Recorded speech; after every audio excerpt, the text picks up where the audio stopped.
Welcome to Coach to Scale, the podcast where we explore the art and the science of great leadership and sales coaching. But this week, we're flipping the script. That's right, yours truly, stepping into the hot seat, and my longtime business partner and fearless CEO of CoachEm, Colum Lundt, takes over as host and puts me on the other side of the microphone.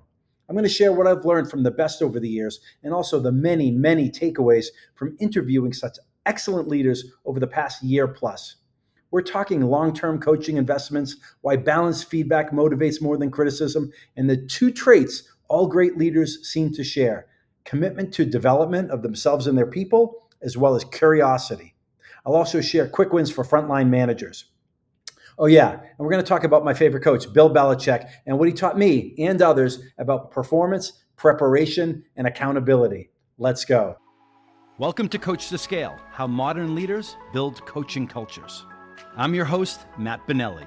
Join me as we build a community of like-minded professionals who share the belief that effective coaching improves the performance of every team member. Our mission is to help leaders become better coaches. The Coach to Scale podcast is sponsored by CoachEm, the world's first AI coaching execution platform that leverages evidence-based coaching to increase quota attainment. And with that, let's get started.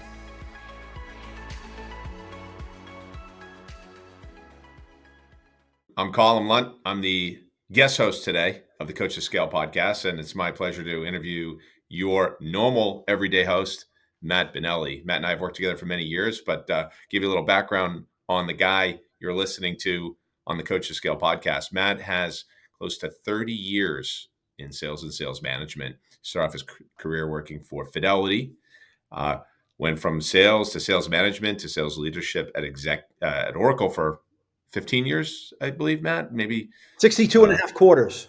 62 and a half quarters. You measure your life in quarters. And then he and I began working together at a company called Revenue Performance Group, which we sold to Sandler.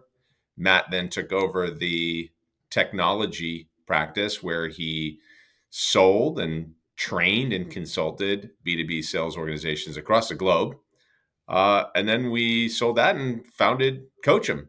And Matt was good enough to invite me in today. So Matt, welcome to your own podcast. And I should just let the audience know something they may not know about Matt is he's a lifelong Patriots fan, and he never goes to a game without a wingding in his pocket. I don't know what that's about, but that is his tradition. So Matt, welcome to your own show. Great to be on this side of the table. Thanks, Colin. All right, Matt, let's get right into it. I listen to your shows, love the guests you have on. I'm going to ask you the question you normally ask your guests, and that is, what's the biggest myth you've heard when it comes to leading and coaching salespeople that you think is BS? Oh man, there's a bunch of them. Myths there's some semblance of reality. That's why they persist. But at the end of the day, I think there's two that stick out for me. Number one is that coaching guarantees immediate results. That's a myth. It doesn't happen, right? And there's how many times have we sat down with somebody and tried to go, debrief a call and focus on how to better open the call, how to better run discovery, how to better handle objections, and then come to find out, the same, let's call it mistake happened or was missed, a month down the road. It's not just a one and done. It's coaching's an investment over time that drives that behavior change. And to give you an example of that, I recently took up swimming to try to do better competitive swimming, and I swim like a rock. And I'm working with the coach, and the first two lessons are all about this one little kick, how to kick. And I'm ready, like, well, what about how about doing drills and lengths, and do I do the stroke, crawl stroke, or what? He's like, no, you got to focus on the kick because you got it all wrong. And it's going to take a while. I have no idea what I'm doing, and the coach is very good, but it's taking a lot longer than I want. And I'm sure that's the way salespeople feel when they're being coached by the manager. It's like, oh yeah, let's get to the good stuff. It's like, no, we can't go there because we have to start at point A, right? Vince Lombardi stuff, like, ladies and gentlemen, this is a football. The second myth is that feedback should only be negative. And I think that's a myth. I think the best feedback is when it's balanced between what the salesperson is doing well and where they, areas for improvement. And even if I break that, peel that onion back a little bit more, Colum, it's when feedback is given, right? It's all about the tonality. It's all about approaching that feedback conversation with the I want to help this person, but then also getting the salesperson to self-assess, starting off with what they think they did well. Let's say we're debriefing a gong or a chorus call. Hey, what did you do well? And where do you think you can improve? And then as the coach, I'll take my turn. Here's where I think you did well. Here's an area where I think you can improve. So both sides are sharing what went well, areas for improvement, but it always starts with the self-assessment of the salesperson in this case. So those are the two myths that I think are bullshit. Number one is that coaching guarantees immediate results, and the second one is that feedback has to be negative. Yeah, I totally agree with both of your points. The second one in particular, because some people do benefit from the reinforcement of something they're doing well. They'll double down on it when they get that recognition of a job well done. Second, it's a good setup for the feedback you have to give them that may not be as welcome, the more constructive feedback. So it's the old, commend before you recommend, Right. or, connect before you correct type of thing. So I think there are some of us who are sort of just focused on where we need to improve and sometimes miss the chance to celebrate something that's being done well. Um, I just want to add to that. It's not just celebrating what went well, although I think that's important from a mindset perspective, from a positivity perspective. But sometimes we don't know what we're doing well. We don't know what we're good at. And when we know what we're good at, and what we're doing well, we can double down on that where that's going to be helpful, and then look for help, bring other people in who may complement what we do. So I think that's a big part of it also. yeah, there's another element too. Now that you bring it up, to just land the plane on this. Great article in a book called The Connector Manager, where they found the managers who are able to sort of connect their people with those that are doing particularly well in a given area are far more successful. First of all, it takes them off the hook from having to have all the answers, but they just need to recognize where someone's doing something well. And then they could sort of look at someone who's not doing that thing well and say, hey, so I can just picture your coach at the pool calling over one of those ladies with a little swim cap on and saying, hey, come over here and you're a great kicker. I want you to work with Matt on his backstroke. All right. Matt, you've interviewed about 70 people so far on the podcast. What's a common thread that you have found runs through those great leaders? What stood out in terms of their approach to leadership? Yeah, I think this is a fairly easy. I'm amazed at how easy this question is to answer based on the interviewing of 70 something people. It's commitment to development.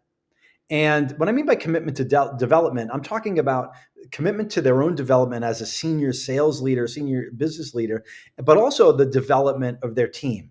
Where they're focusing on the behaviors that need to happen, the skills that need to improve that will lead to long-term success. And so if that's 1A, 1B under that column is curiosity.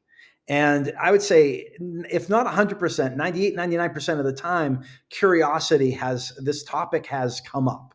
And Yeah. and I think that maybe the reason why I said 1A, 1B is I think in order to have a commitment to self-development, I think you have to be curious. You have to be curious, like, what do I like to do? What am I good at? What do I want to get better at? How do I go about doing that? What are the different options? Right. So curiosity, right? Asking questions, and getting your team members to ask questions and think critically, I think is huge. And those are things that have bubbled up to the surface in my interviews with scores of people over the past couple of years. Okay. I do agree there's a linkage between curiosity and desire to continuously improve. You have to be curious about what you could be doing better, so you can assess the gap between where you are and where you want to be. So, and it's also, do you think it's also a way to model that behavior you want from your reps? I mean, you want your people to be asking their prospects and clients questions and layering in to really understand things at a deeper level. Is this a way for them to model the behavior? 100%. Well, I want to make sure I understand. I think so, because if you are working for your manager and you see your manager is curious, is vulnerable, is always asking questions, is always sharing new ideas, encouraging other people to share ideas, taking online classes to better his or herself,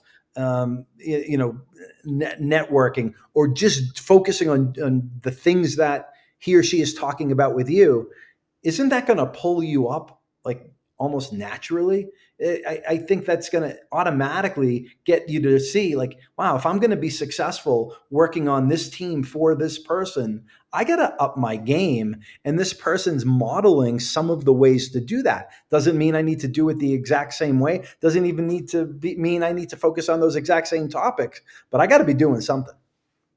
Yeah, agree. And even if they're not naturally curious, or as naturally curious as their leader, some of it has to rub off just by osmosis. But it brings up a question, and that is, do you think those traits, that desire to continually develop yourself and develop your people, and then one be, being intellectually curious, are those like traits or inherent, or are those things you can really practice and hone? Yeah, well, I think the answer is twofold. One is there are people who are born inherently more curious than others and more committed towards self development than others. I think that that's a thing, but I also think that this can be trained and developed and brought out of people. And so I think if you ask, if we did a survey column and you and I went out and talked to 100 people each, 100 salespeople each, and we asked them if they thought curiosity was important, what percentage do you think would say yes? Close to 100. 100%. Yeah, I would imagine 100% would say, yeah, of course that's important. Well, why? Well, and then you start to walk through this thing. So if someone is not curious, I think the coaching conversation centers around, hey, do you think this is important? Um, how do you think a person could improve in that? And my guess is that every single one of those people will have answers to how you could focus on becoming more curious if that wasn't something that was top of mind for you, if that wasn't something that you were wired with ostensibly when you were born. The same thing is a commitment to self-development. If you ask somebody, do you think a commitment to self-development is important? I mean, no. Like, where does that conversation go? Yeah. Yes. Now, look, they might not mean it, but I think most people would. But most people might think they're doing it, and maybe they're not. Or managers might think their people aren't doing it, but by asking the question, what can you be doing about it? The person might say, well, every Saturday I read this, this, or I listen to this podcast and I write down the takeaways. For example, Colum, I interviewed somebody. Actually, I interviewed someone, not on the podcast, but someone in the pavilion community that lives out here in the Park City area. And he told me what he did is he reads a book and he puts all his takeaways into like Evernote. And then every Saturday, he asks ChatGPT to quiz him on the notes that he took about the book. And I said, does your boss know you do that? He's like, no, he was floored when I told him I had been doing it for over a year and it came up in a performance review. And the person's like, wow, you've been doing this for over a year and you didn't tell me. Can you talk to the team about how to do this? And it totally got him on a different plane with his boss, because his boss had no idea he was committed to self-development, maybe because he was introverted, et cetera, et cetera. I don't know.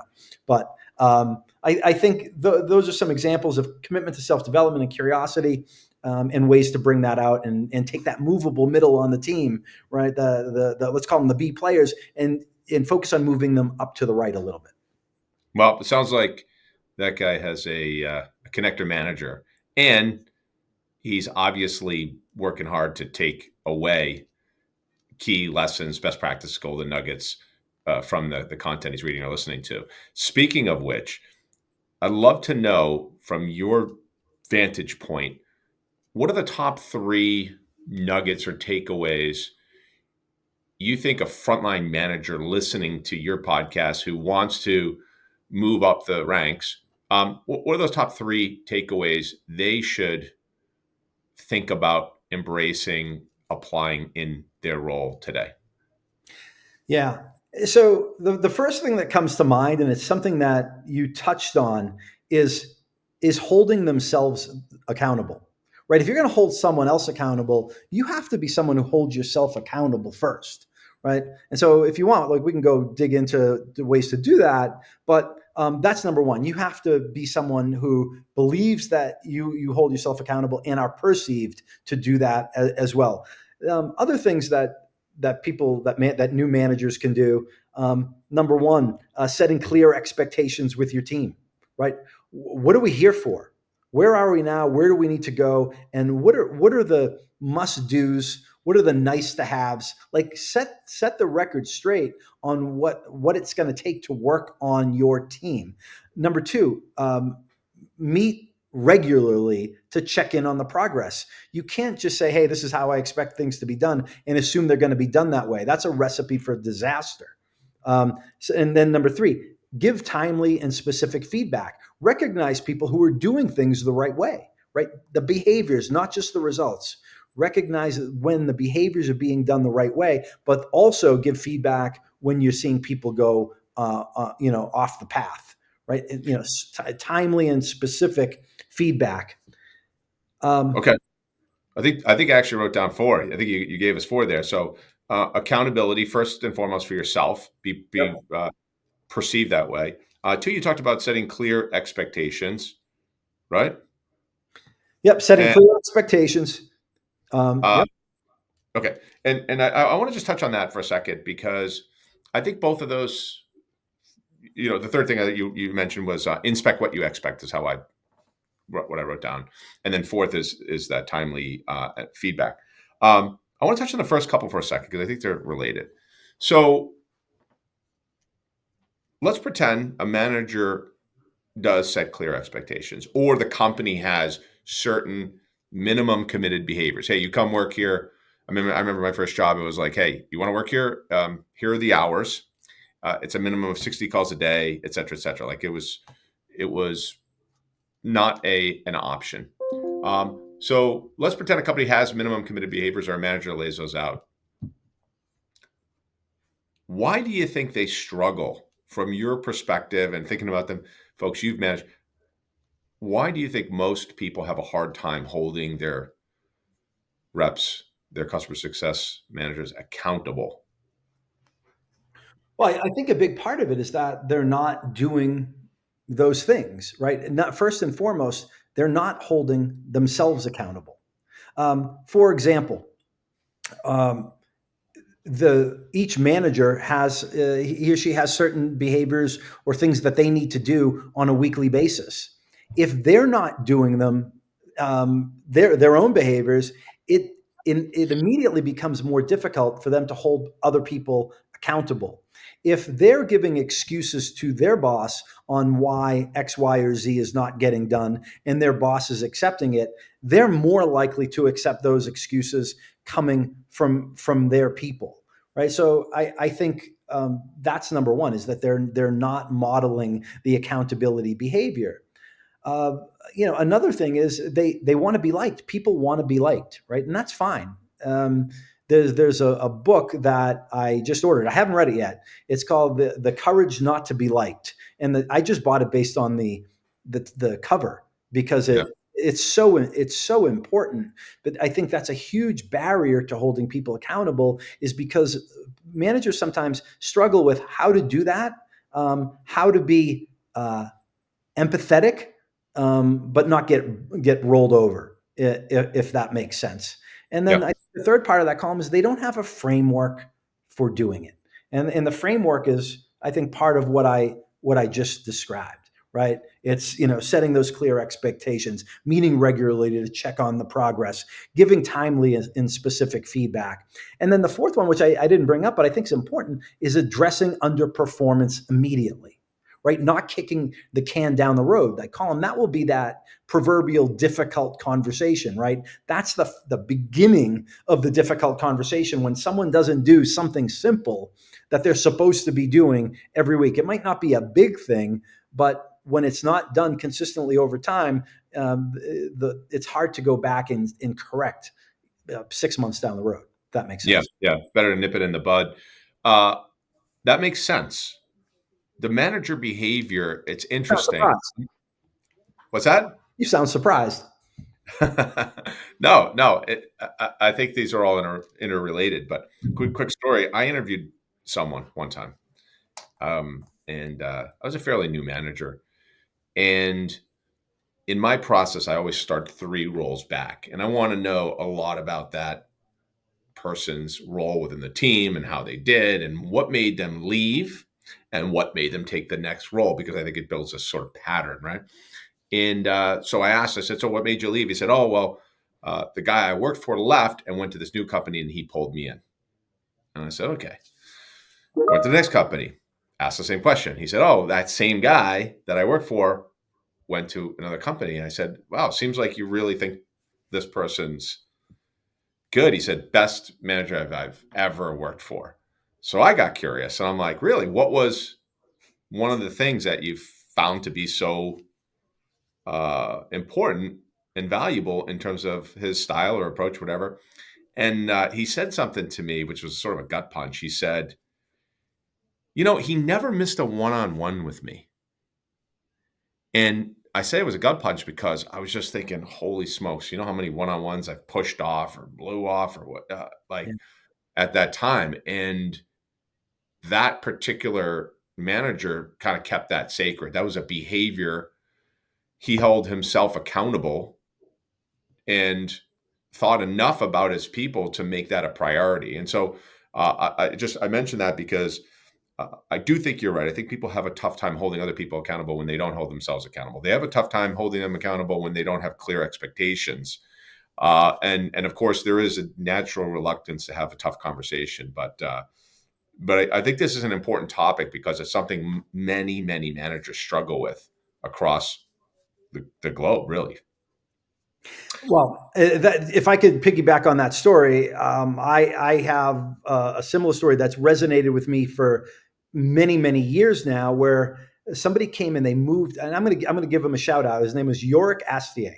Yorick Astier was someone who worked across the pond, my favorite Frenchman, and he moved from France. He moved to Burlington, Massachusetts. Imagine that, and he beat out a bunch of other people for the job. And there was a top performer that was next to get that position that was a very strong personality. And we thought we were going to lose that person because he didn't get the job. Fast forward like a year, maybe a year and a half, and I was interviewing that person who didn't get the job for another position. And I said, "Who's the best manager that you ever worked for?" And he said, "Yorick." And I was like, "Really?" I'm like, by the way, they're two totally different personalities, like totally different. And I'm like, really? Why? And that's what he said, Colin. He said, he cared about me. He cared about me, cared about my success. And he never, ever, ever missed a one-on-one. Interesting.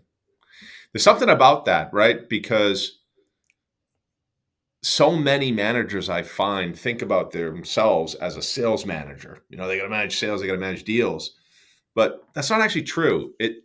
They manage the people who manage sales. And those people find their time valuable, like taking the time and, like you said, giving them that feedback we talked about at the beginning, which is positive feedback and constructive feedback. One of the funny things, Matt, recently they came up, I was talking with a sales rep, and this has come up a lot. They said one of the things they absolutely hate in their one-on-ones is when the manager says, like, okay, so where do you need my help? And they're like, if I knew where I needed help, I'd have already either figured out myself or come to you. Like, I want you to tell me where I need help. I want you to tell me what I'm doing well so I can double down on it. So it's interesting that I think that's a good takeaway for people is think about that York story and make your one-on-ones a priority. That's a behavior you can model, hold yourself accountable, makes it easy to hold your people accountable. On the point you just made about, hey, where can I help? I was informally coaching someone new in their career in an SDR role, friend of the family, and he was telling me that his manager kept asking him that question, like, how can I help? Right, and it's in an organization you and I both know, it's a very good organization, as a matter of fact. But he's like, Matt, I don't know where I need help. He's just out of school. And Yeah. he's working in a remote environment. And he said, if I knew what I was doing, he's like, I'm busting my butt, but I'm not achieving the KPIs or the results that I need to, but I don't know why. Yeah. And it's funny, and I said, when your manager listens to your calls, whether live or the recorded, what type of feedback do you get? Oh, my manager doesn't listen to my calls. Yeah. Well, when your manager looks at your emails and says what kind of feedback about the emails that you're sending out to your prospects, he doesn't do that. And so I think the point to circle back to there, Colum, is that for a manager to ask someone where they need help, it's hollow. It's about being in the trenches, rolling up your sleeves and observing the behavior so that you know where they need help, especially for those earlier in their career. Someone later in their career may know where they need help and is strong enough to say, hey, boss, I need help here. But most people aren't. So when you ask managers, you've asked them, like, hey, why aren't you getting down to that level of inspecting what you expect, coaching to the skills, looking at where things are going wrong for your app, and they tell you, I just don't have time. Do you buy that? There's a huge part of me that wants to say that's the biggest bunch of bullshit that I hear all the time, and I think it's an excuse. I really do. But that said, let me soften this a little bit. Managers, sales leaders have the toughest job out there, and there are many demands on their time, more so in this post-COVID world than before. However hard the job was before, it's harder now. But the reason why I don't buy it is because I think a lot of people don't think it's important. They don't think it's important enough. Colin, when was the last time you felt something that was truly important, that was a number one priority that you just didn't do and said, I don't have the time to do that? I don't have the time to be a good husband today. I don't have the time to be a father. My guess is, look, we all have our bad days, but my guess is you never said that. Like you make it a priority and you do the things that you have to do. So I think it's number one is culturally they're made to feel like it's not important. But I was going to answer your question about when don't you have time to be a good dad or a good father. I was going to say, it depends how close to the end of the quarter it is. But and that's true. So, which leads to the other part. The other reason that people don't take the time to coach is they don't know how. They really don't know how. When you know how to do something and it's comfortable and it's familiar to you, you don't have to think about it. When you're not sure, you focus on doing the stuff that you're more comfortable and familiar with. And for many managers, that might be, hey, get me involved in your deal. Get me on that customer call because I know how to do that, like with my eyes closed. Right. But if I'm just promoted, I got the battlefield promotion because I was a great salesperson. Now I'm a manager and I got to coach others. That's not in my, if I'm not trained, if I don't have a framework, if I don't have a go-to, if I haven't committed that to muscle memory, I go to something that did. And the last thing I'll say on this is that coaching to managers is like prospecting to a sales rep. When the crap hits the fan, it's the first thing that falls by the wayside because of the reasons why I just explained. Well, you did mention something that it is BS. However, there is a role that leadership can play in making sure these managers have the headroom to actually do the work, to investigate what the hell's going on, to sit with their reps, to analyze calls together, to coach the skills, to role play with them. And that is number one, making sure the span of control isn't too high. I'm hearing more and more lately that, yeah, I've got 9 people, I've got 10 people, I have 12 people. I mean, to me, that's crazy. But that's the reality of today's world. And the second thing they can do is they can make some of these meetings more about learning and coaching than simply about deals and forecasts. I mean, it's just a pity. You take these, you mentioned it, these top salespeople, they're racehorses, and you promote them and make them plow horses where they're just sort of, ferrying forecast mess, hey, what's going on with this deal? I got to roll up this forecast. And so it's sort of like you're not really getting what you need or you could be getting out of this valuable resource. So, all right. So that's really helpful. Hopefully the people listening took a few key takeaways out of this. I'd like to switch gears if I could and maybe talk a little bit about your time at Oracle. You said you were there for 15 years. How many quarters? 60, what? 62 and a half. 62 and a half quarters. It's coming. So when you led teams at Oracle, because a lot of our listeners, I think, are in the tech space, what made certain salespeople stand out as really high potential to become managers? What should the managers who are listening to this look for in their people to select the next great sales manager? So a couple of things come to mind, like powerfully, strongly. Number one is that the people that I saw and looked up to and wanted to emulate, that helped me recognize that there were holes in my game. Number one were the master preparers.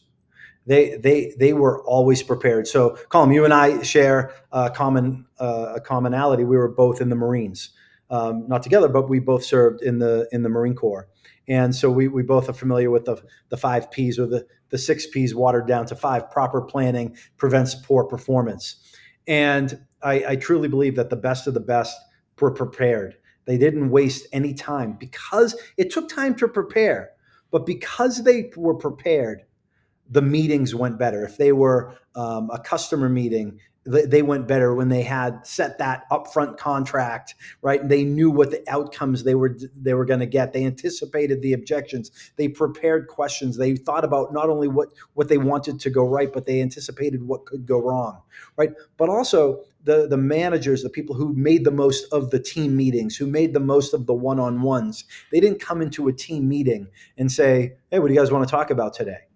Right? Yeah. Oh, we're gonna take an hour just because we have an hour on the calendar. Like, the ones who impressed me the most were the ones who got out of there in 49 minutes and got everything done and then some, and people walked out of there with energy. So master preparers. The second one is those who engaged with people. They rolled up their sleeves and they got out there, whether that was customers, whether that was prospects, whether that were partners. Whether that were people that worked in different business units. I worked at a big company, right? The people who worked at different business units, like getting to know the folks in legal, business practices, the deal desk, marketing, product development, etc. The different executives, like taking the time to meet somebody every week to add to their repertoire. And those were people who had the biggest tent, and they were very inclusive, and they brought people into that tent. And everybody, they basically handed the oars out and said, "Hey, we're all going to or row together toward the achievement of this objective, whether they were an individual contributor or they were a frontline manager or a senior executive. They had those qualities of preparation, inclusiveness, and just using real data from people, whether it's their employees or their customers or their prospects or their partners. Yep, I think those are great characteristics and behaviors to look for. You said something about the people you emulated, that you wanted to emulate, the people you look up to or you looked up to back then. What did you learn most from the people you consider as mentors and you respect the most? Yeah, let me give you a couple top of mind, Colum, and if you want to go in a different direction, I'm happy to go there because um, I'd say just about everything I do, everything I've learned, I learned from somebody else. I took from someone else, and I'd like to think I made it my own. But one thing is that leaders need to filter the message, right? So and I learned this the hard way because I did work for some really, really strong leaders, but they were strong personalities and maybe they were very different. They delivered messages differently than I would have. But I think what I learned was, okay, I might be getting the crap kicked out of me. I'm okay. I can take that. But I can't just turn around and kick the people under me. Right. I have to filter that message. Like if my boss says the effing pipeline needs to increase, I can't turn around and tell the people, hey, the effing pipeline needs to increase. I have to filter that message and execute upon it so that we do get a result. So filtering the message, right? Or when the senior person in the company says, we need, all I care about is getting to the results. They don't mean that. They expect the leaders underneath them to interpret what they're saying and actually go make it happen. I can't turn around and say, I just care about the results. I don't care about how you get there. Yeah, So it's like commander's intent, right? Here's the intent. Then you figure out how to get it done, and taking into consideration the people, the personalities, everything you have to work with. I get it. Um, commander's intent. I think that's a great way to put that. I'm actually going to put that on my hot list. I really like that. And the second thing is being even keeled. I learned from some really, really great leaders how to just, not let it show when things were really bad, but also not get too high when things were going really well. And one of the best compliments that I got was somebody who I respected that worked for me. He was a senior person, and he said, Matt, like you never. It was a real bad time, by the way. It was a global financial crisis. It was like 2009 ish, and he said, you know what? You never get rattled. Like, this place is crazy, and I know you're getting your teeth kicked in when you go into these meetings, with the senior executive leadership. He's like, but you never seem to get rattled, and I took that as a compliment. And this is where positive feedback helps, because I felt like that was positive feedback. And I saw that resonated with somebody. And so I focused even more how to make sure that I was even keeled when the crap was hitting the fan, if that makes sense. it does make sense. It does make sense. And we've been through a few at this point. So I really am interested in the people you have learned from. And I like what you said. And I heard someone say they want to be the smartest person in the room without an original idea, right? So it's perfectly fine to steal from people, to liberate ideas from other people. What's an example or story of someone whose coaching had a huge impact on you and your career? And you can, if you're comfortable, you can give them a shout out. But I'd love to know, who is that person for you? Yeah. Look, we could spend a lot of time going down this list, and Well, maybe just give a couple. Just give a couple. well, here's one, and this was a long time ago. I was not brand new to leadership at this point, but I was a second line leader, and rest in peace, Rudy Corsi was my boss at the time, and or he was my boss's boss, actually. Dan Freund was my boss. Rudy was his boss, but we worked really closely. based on the business units that I led. And there was this one person that was a frontline manager that was struggling in a major way. It was unhideable. How And are they I struggling with what? leading a team, executing, running a business, managing the operation, everything, right? Just was the wrong person in the role. Okay. And this was a classic case of I inherited this person, but I knew that this person was struggling. It was part of the interview process. Like, hey, what are you going to do about this? Yeah. And so I think the first QBR went by, and I said, yeah, I wasn't even in here a full quarter. I'm working on that, and they gave me some leeway there.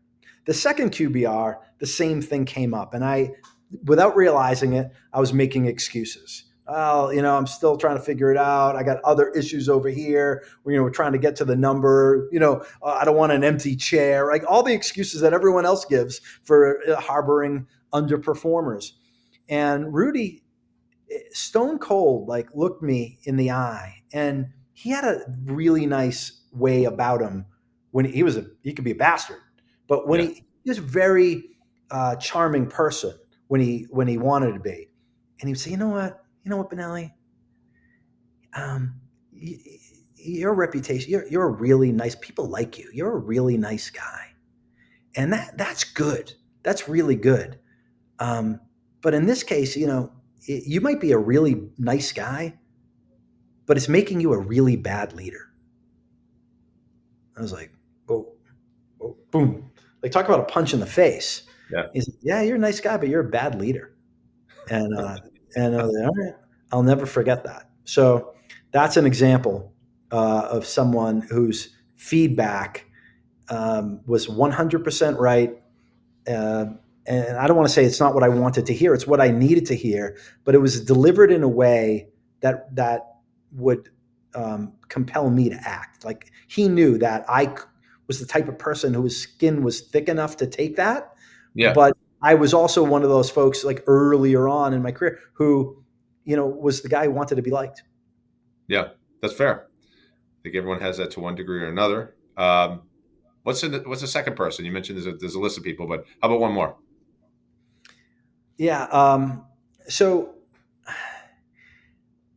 I used to think that just because you were the first one in the office and the last one to leave meant that you should get some type of pat on the back just because you were there and grinding it out and working hard. And I told her this, so I'm going to bring it up. But my boss at the time was an incredible woman, incredible leader, incredible mother, Sue Hayden. Sue. Yeah. And under my breath, I would like, what the hell? She's coming in, after me, and she's leaving before me, right? Like, by the way, totally perfect business hours. It wasn't like she was like 11 to 2, right? But she was coming in after me and leaving before me, and it was like cool as a cucumber, like just and I would like in my head make fun of her or be pissed at her. And then it wasn't until I had older kids and learned and had more experiences that I realized that no one cared. It's not bad to be the first person, and I respect that. And it's not bad to be the first person to come and the last person to leave, and the hard work, roll up your sleeves. I believe in that work ethic. That's how I grew up. But that's not necessarily what it takes to succeed. What matters is having a plan and executing on the plan, and then achieving scale through others.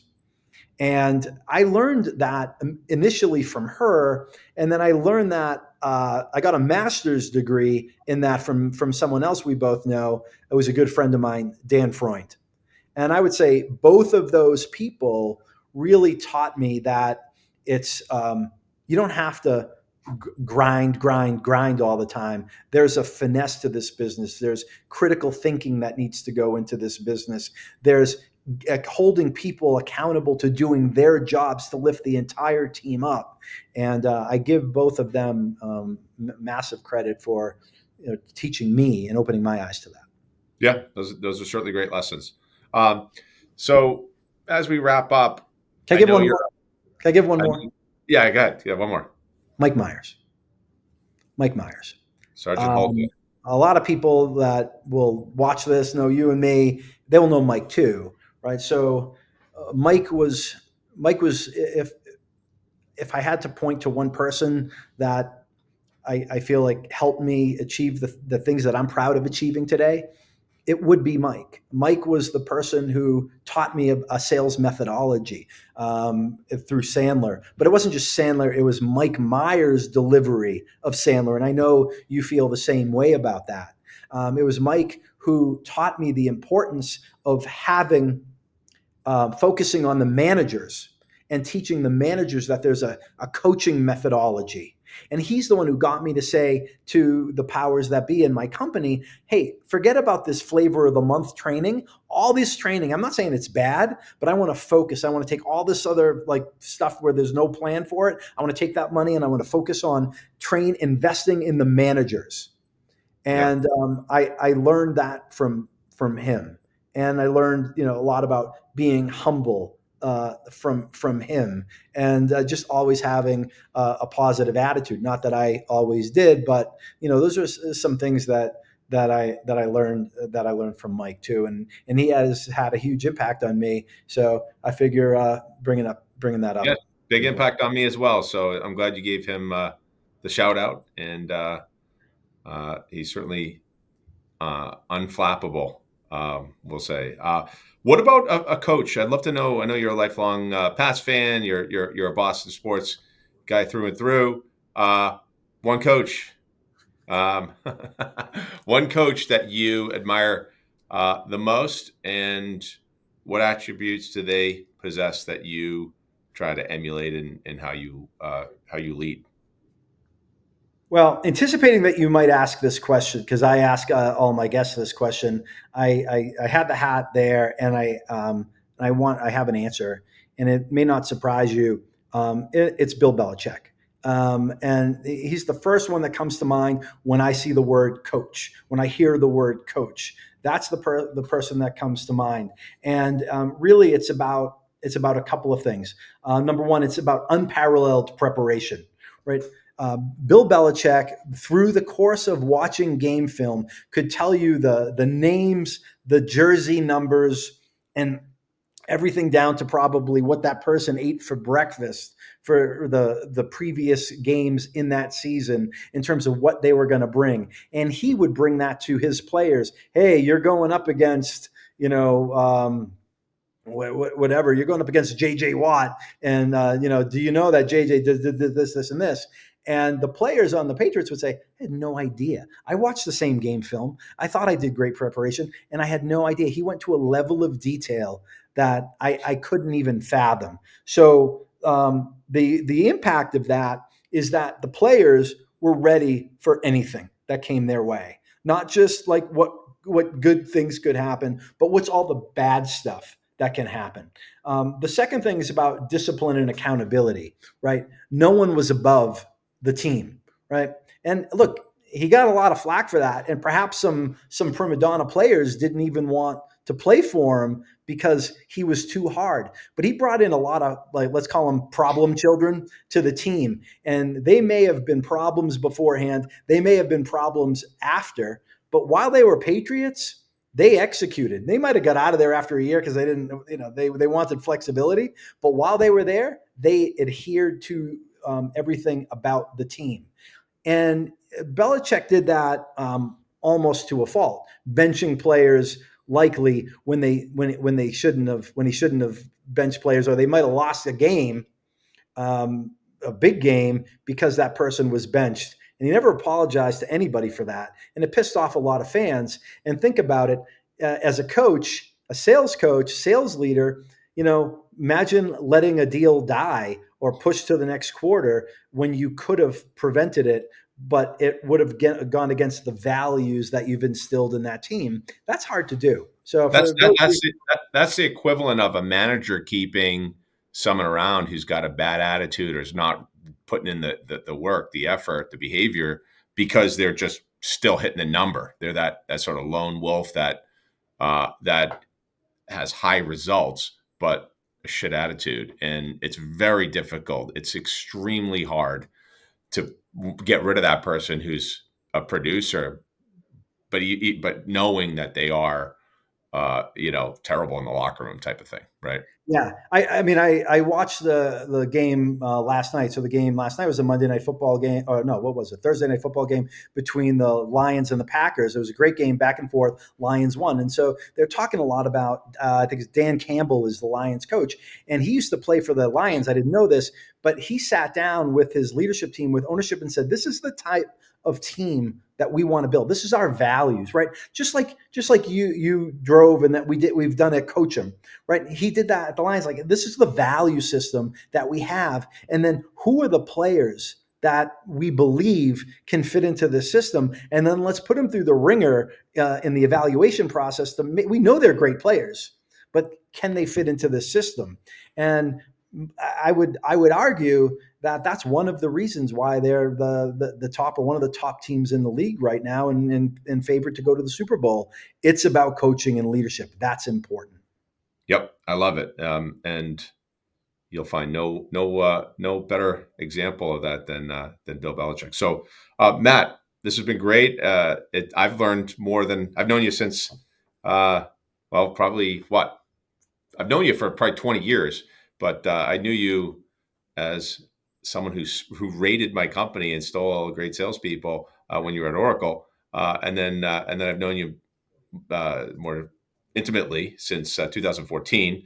Obviously, intimately from a business perspective, and I've learned a lot today from you. So I really appreciate it, and I think other people will take a lot out of this. Thanks for tuning into this special episode of Coach to Scale. I hope you took away some actionable insights, whether it's committing to coaching as a long-term investment, giving balanced feedback, or being relentless in preparation and accountability. If you found value in this conversation, let's keep it going. Head over to LinkedIn, comment, and let us know your biggest takeaway. And don't forget to subscribe to our YouTube channel to be the first to know when new episodes are dropped. Thanks for listening, and we'll see you next time. And until then, coach them if you want to keep them.